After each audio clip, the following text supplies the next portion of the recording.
Salut à tous, c'est Théo et bienvenue sur la chaîne Investissons-nous. Aujourd'hui on se retrouve dans une petite vidéo récapitulative dans laquelle on va voir quelques news qui ont été annoncées au XDay. Je vais pouvoir vous donner mon retour à froid dessus car ça fait quand même une semaine que ça a eu lieu. Avant de commencer, j'aimerais faire un petit aparté car on est dans une phase de marché qui est vraiment compliquée. Je tourne la vidéo, là on est actuellement jeudi, donc le marché vient de crasher complètement. On est sur un support qui est très dangereux, qui est aux alentours des 17 000 actuellement. Pour le Bitcoin, donc je ne sais pas où on en sera au moment où la vidéo sortira. J'espère qu'on va pas descendre trop bas ou du moins que ça va remonter. En tout cas, pensez à rester fort dans ces moments-là. C'est des moments qui sont compliqués à vivre sur le marché, mais ça arrive à tous les marchés financiers malheureusement. On sait quand on investit, c'est un des risques qu'on prend, mais on pense aussi que sur un long terme, c'est forcément bénéfique en général. Donc tenez bon si c'est votre vision de voir les choses. Et si vous pensez que pour vous c'est mieux de retirer maintenant, il faut peut-être le prendre en compte aussi. En tout cas, c'est important de rester à l'aise avec ses choix. Il n'y a pas de jugement, c'est pas grave si vous décidez de quitter le marché maintenant parce que ça peut avoir un impact sur votre mental. C'est très important de prendre votre santé en priorité, mais en tout cas ça n'aura aucun impact sur la sortie des vidéos, donc vous inquiétez pas, vous pouvez continuer de vous abonner sans problème, à liker, à commenter et à partager les vidéos, ça me fera toujours autant plaisir et on est parti pour la vidéo. Donc une des plus grosses news qui a eu lieu durant ce XDay, enfin du moins une qui a fait le plus de bruit, c'est que Elrond va être renommé en Multivers X et que tous les produits dérivés de Elrond auront également un X dans leur appellation. Pour ce qui est de mon point de vue sur ce changement de nom, je trouve que ça peut être quelque chose de bénéfique, même si bien sûr pour le moment ça fait bizarre, mais dites-vous que de toute façon votre cerveau n'est pas fait pour des changements rapides, donc si un produit que vous avez l'habitude d'acheter change de nom ou de packaging, ça va vous faire bizarre et vous allez de toute façon en général pas l'aimer, du moins dans un premier temps, et après vous allez vous y habituer et finir par vous rendre compte que c'est pas si dramatique. Moi je trouve que ça peut être une bonne chose dans le sens où ça va vraiment donner un écosystème, enfin on va pouvoir plus facilement présenter l'écosystème. Je sais que quand je dois présenter l'écosystème Elrond à quelqu'un, je passe du Elrond Web Wallet par exemple au Maillard Exchange, au Maillard Launchpad et autres, et du coup ils ne comprennent pas forcément qu'il y a un lien entre Elrond Web Wallet, enfin entre la blockchain Elrond plutôt, et entre Maillard Exchange, l'application Maillard, enfin c'est des noms qui sont vraiment différents, alors que là ça va permettre d'avoir un lien vraiment commun entre tout. Donc pour moi, je pense que pour les débutants, ça peut être vraiment quelque chose qui va avoir un impact significatif, ça va leur permettre de se repérer beaucoup plus facilement dans l'écosystème, et en plus de ça, pour une vision extérieure à la blockchain, ça va permettre aux gens de se rendre compte qu'il y a beaucoup de services et de produits qui sont proposés par cette blockchain, car encore une fois, quand on n'utilise pas les services qui sont présents sur l'écosystème Elrond tous les jours, on ne sait pas forcément que la Maillard App est un service de la blockchain Elrond. J'ai vu certaines personnes qui disaient que c'était un peu chiant à prononcer, Multivers X, X Launchpad et autres, et je suis un peu d'accord là-dessus, mais je pense que sur un long terme, ça sera pas forcément quelque chose qu'on va prononcer à chaque fois, on saura de quoi on parle et du coup quand on l'utilisera au quotidien on dira pas forcément Multivers X, ça c'est à voir. Et bien sûr un autre point qui est remonté c'est que ça ressemble un peu à Apple qui du coup appelle tout avec un i devant, donc iPad, iPhone, même iCloud et autres, donc tous ces services ont un i devant, ce qui permet donc de faire une distinction comme je vous l'ai expliqué juste avant, donc d'un point de vue marketing c'est vraiment quelque chose de très puissant et ça permet aux gens vraiment de se rendre compte qu'ils font partie d'un écosystème. Mais par contre, j'espère également qu'ils ne vont pas s'inspirer de Apple pour aller plus loin, donc parce que Apple c'est quand même considéré comme un écosystème très fermé. Donc je trouve que là-dessus ce serait dommage, c'est un point qui est remonté aussi, beaucoup de gens ont peur de ça. Je ne pense pas que ce soit le but final du truc, je pense qu'ils vont vraiment rester sur quelque chose d'ouvert, parce que sinon ça n'a plus trop d'intérêt d'être sur la blockchain. Mais il ne faut pas oublier que Apple c'est quand même un des géants, et en plus de ça, Apple a longuement été réputé comme l'écosystème le plus facile à appréhender quand on est un peu novice dans la technologie, quand on ne connaît pas bien. Et ce point de vue de rendre les choses faciles d'utilisation, c'est quelque chose qu'on retrouve vraiment sur Elrond, car ils veulent vraiment démocratiser le plus possible la blockchain, que tout le monde puisse l'utiliser, faire des transactions, acheter des NFT et autres, sans avoir à passer par plein d'intermédiaires, que ce soit compliqué et autres. Donc je trouve que là-dessus on rejoint un peu ce que Apple a fait et ce que Elrond veut faire. En tout cas, voilà mon avis sur le changement de nom de Elrond. Bien sûr, durant mes prochaines vidéos, je risque encore de faire l'erreur. D'ailleurs, dans cette vidéo, je vais sans doute dire Elrond à chaque fois. Je suis désolé, j'ai un peu du mal à m'y faire, mais bon, ça va venir avec le temps, vous inquiétez pas.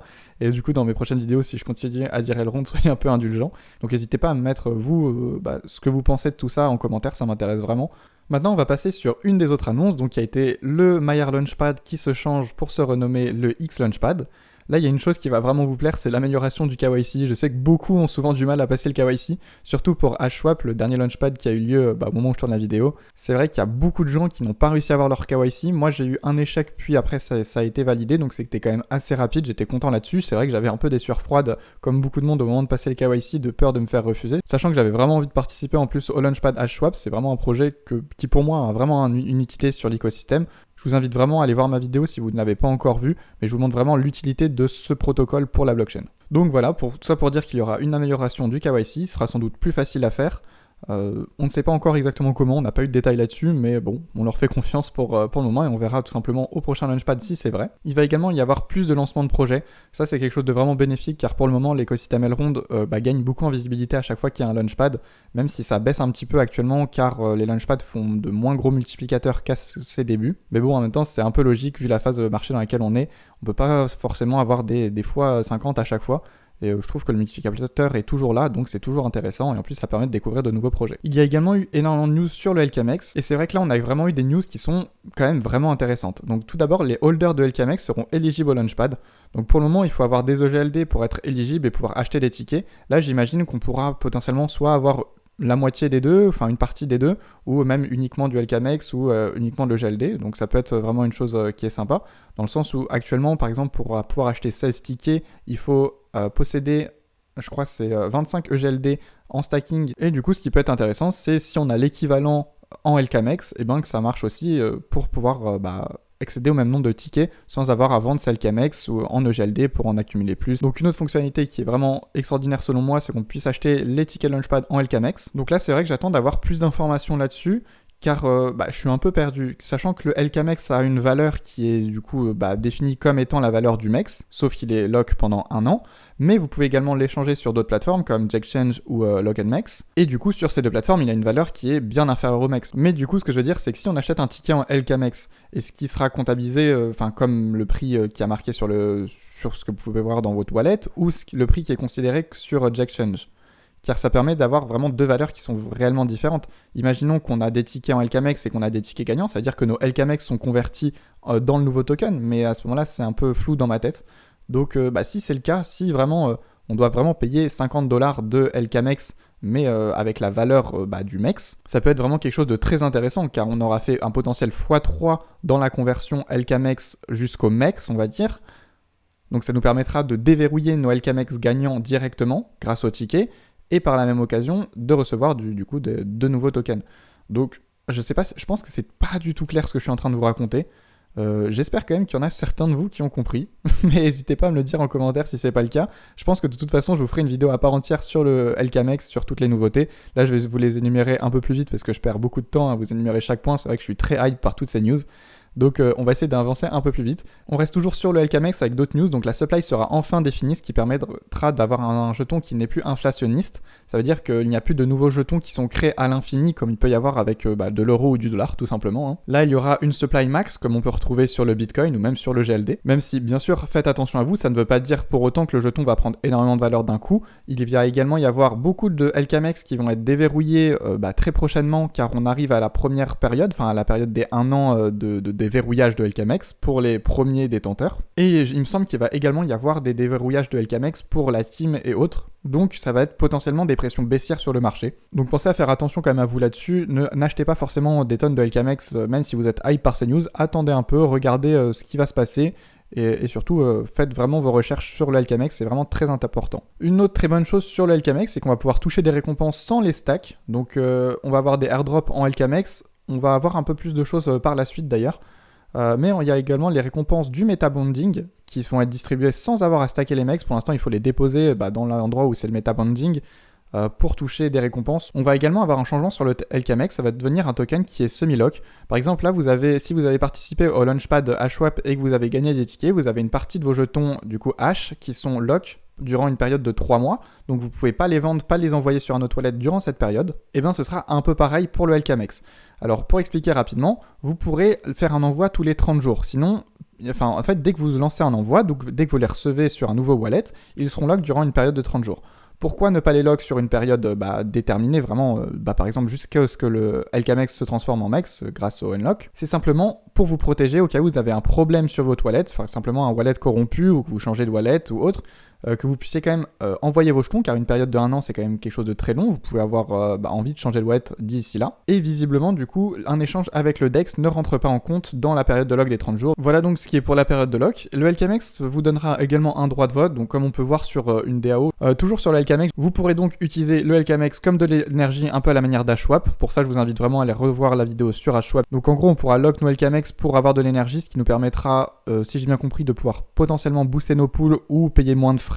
Je suis pas sûr de ça. On va bien sûr pouvoir choisir la durée de lock. J'imagine encore une fois, ça va être comme sur Hashswap. Plus on décide de lock pendant une période longue, plus on va avoir d'énergie en échange. On peut bien sûr délock avant la fin de notre période, mais on aura une pénalité. Pour cette pénalité, elle va être divisée en deux du coup. 50% de la pénalité va être burn, ce qui va permettre de réduire la quantité de LKMX en circulation.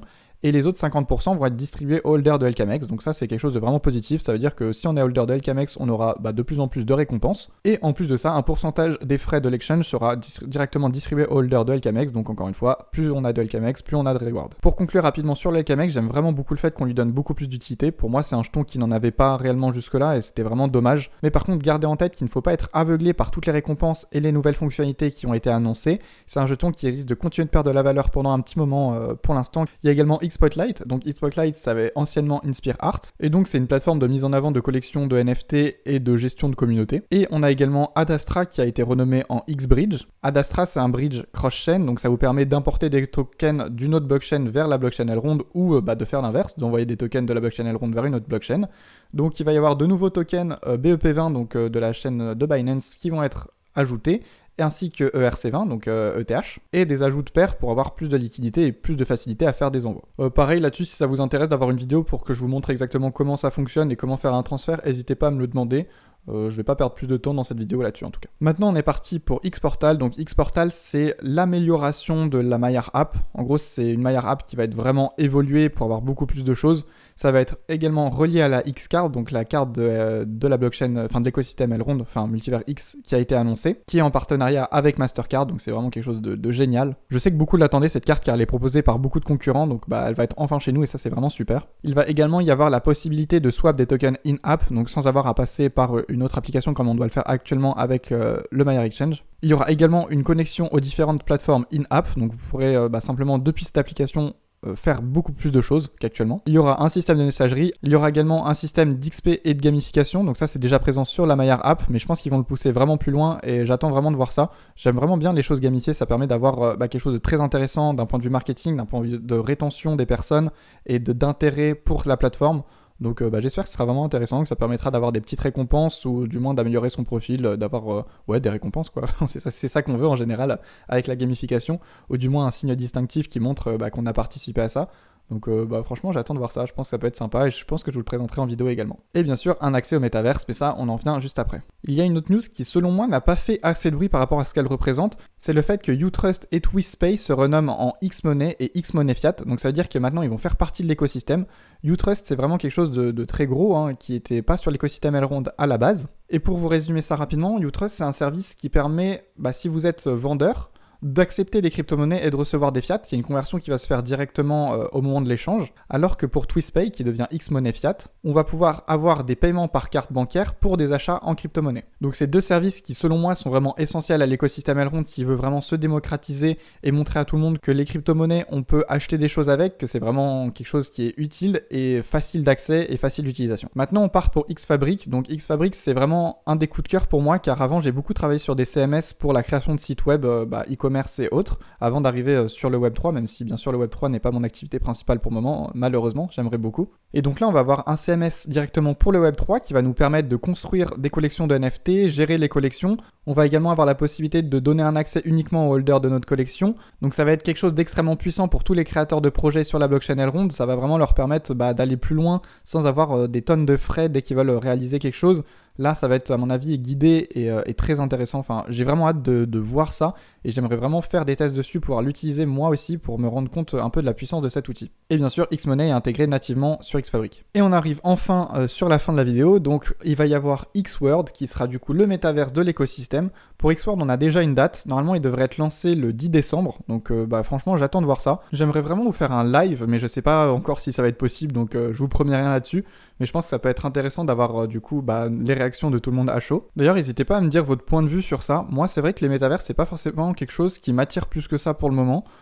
Ça m'intéresse d'aller voir comment ça se passe et autres, mais je pense que c'est un peu tôt pour avoir une réelle utilisation de tout ça, alors que je pense que ça peut être un outil qui est vraiment très puissant pour le futur. Donc pour l'instant, on va dire que je reste curieux et je suis prêt à l'accepter, il n'y a pas de souci là-dessus, je suis pas anti-métaverse et autres comme beaucoup de personnes. Mais je pense que oui, comme je vous l'ai dit, que c'est un peu tôt et que j'ai peur que ça fasse un flop pour le moment. Comme par exemple, parfois il peut y avoir des produits qui sont lancés et qui sont totalement géniaux, mais beaucoup trop en avance sur leur temps et du coup qui flopent totalement. Et j'ai un peu peur que ce soit le cas pour le X-Word. Et bien sûr, s'il y a un flop sur un produit qui est aussi important, ça peut avoir un petit impact sur l'écosystème. Mais après, ne soyez pas trop pessimiste là-dessus, hein, c'est juste mon point de vue. Mais je tenais à vous le donner quand même. Et du coup, la dernière feature que je vais vous présenter dans cette vidéo, c'est Xsafe. Xsafe, c'est un protocole permettant de faire du multisig. Le multisig, si vous ne savez pas ce que c'est, je vous invite vraiment à aller voir. Il y a une vidéo de Asher qui est très bien faite dessus, qui explique comment ça fonctionne et pourquoi ça peut être vraiment très utile si vous avez des très grosses sommes de crypto-monnaies. Ou simplement si vous êtes un projet aussi, ça vous permet de bloquer les retraits. Par exemple, si une personne décide de retirer un gros montant du portefeuille de votre projet, et ça va demander une signature à plusieurs personnes, donc ça peut éviter certains rugs, donc ça c'est très intéressant. Et également, si vous êtes kidnappé, qu'une personne vous demande de faire un envoi de toutes vos crypto-monnaies, vous ne pourrez pas le faire, car il faudra que les autres personnes qui sont inscrites dans le multisig signent également la transaction pour pouvoir faire le virement, donc ça vous protégera là-dessus. Enfin, ça vous protégera, ça je peux pas vous le garantir si vous êtes au milieu d'une prise d'otage, mais en tout cas ça sécurisera vos fonds quoi. Donc voilà, je pense qu'on a fait le tour de pas mal de choses qui ont été annoncées durant CXD. J'espère que j'ai pu vous faire découvrir de nouvelles choses. J'espère également que j'ai pas trop parlé, car vraiment ça me plaît vraiment de voir autant d'annonces, donc j'ai tendance à m'emballer un petit peu. En tout cas, si vous avez découvert et appris des choses, c'est vraiment ce qui peut me faire le plus plaisir. Si la vidéo vous a plu, pensez également à la like, à la partager, à laisser un commentaire et à vous abonner, ça me donne énormément de force et ça me fait toujours extrêmement plaisir de voir vos commentaires et vos retours sur mes vidéos. En tout cas, merci à tous d'avoir regardé la vidéo, je vous dis à dimanche prochain pour la prochaine, salut à tous, ciao.